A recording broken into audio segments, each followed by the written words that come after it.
basic obedience, week 6. So we're working on the come command.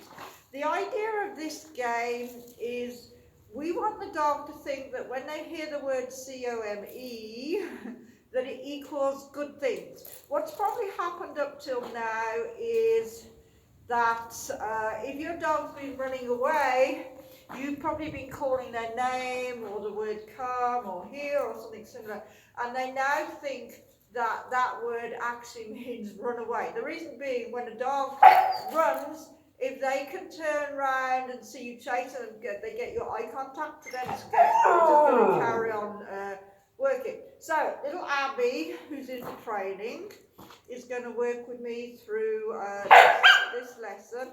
She hasn't quite learned impulse control yet. That's why she's getting a little bit impatient with me, but I'm just going to ignore her so I can carry on talking to you.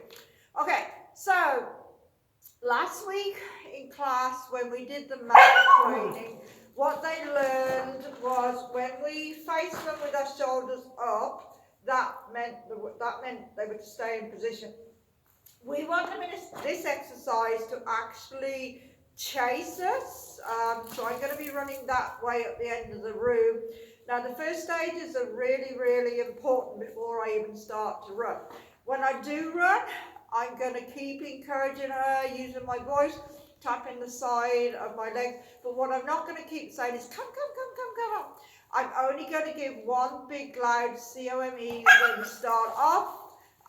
And it's only going to be when she has acknowledged me. So if you've done part A, you're going to know exactly what I mean by this. So what I'm going to do, I'll turn around in a minute, but we'll say that little Holly, her name's Abby, is 6 feet in front of me. I have my long line. I'm going to gather up the excess long line. Now I want to be running in a straight line up that way. So what I need to do is face my feet and my shoulders that way. But I actually have to turn my shoulders back. At this stage of the training, if we lose eye contact, I know my dog's going to start to break to come after me. If this was class time, I or one of my assistants would be holding the dog, so you've just got to imagine that they are just for now.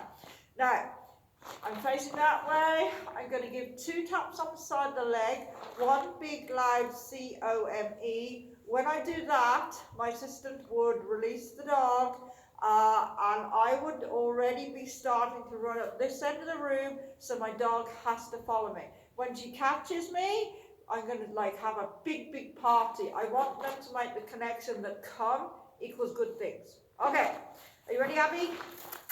So just pretend somebody's holding on to her. I'm going to be facing that way. I'm only going to say her name and she's not looking at me. She's already looking at me, so I'm just going to say, oh, Abby, come! Yeah, good girl! Nice, good girl! Okay, try again. Abby, come! Yes! Good! Good girl! Nice. Okay, go find it. If your dog in class time got halfway down the length of the hall and decided they would rather run over the other side and see another dog, this is where your long line does attach you. It means you can practice what you did in part A. Just shout the word come. When say the dog's name, the dog will turn, say the word come, start running back to the centre of the room, then take off back that way. We want the dog to chase you. We want them to think that the word come is a really good thing. So that would be part B. Part C, exactly the same, apart from I am not going to be holding your dogs. You're going to put them in a sit stay. A few tips to help you. If your dog keeps breaking, then do use your placemats that you've learned to use in the last 2 classes. And when you leave them, do not just leave. You're going to move about 6 feet, but just do not leave with your back turned. So like I said before, they're not advanced enough in their obedience to know that just because you're moving, they have got to stay. So you're just going to leave them. You've got your long line attached. Leave with your shoulders up. So drop shoulders, and you left them kind of like this, would be to them that you're inviting them into your space. So when you leave, look over your shoulders, keep your back up, your shoulders up. Give a slight pause and then shout C-O-M-E, take off running so the dog has to chase you.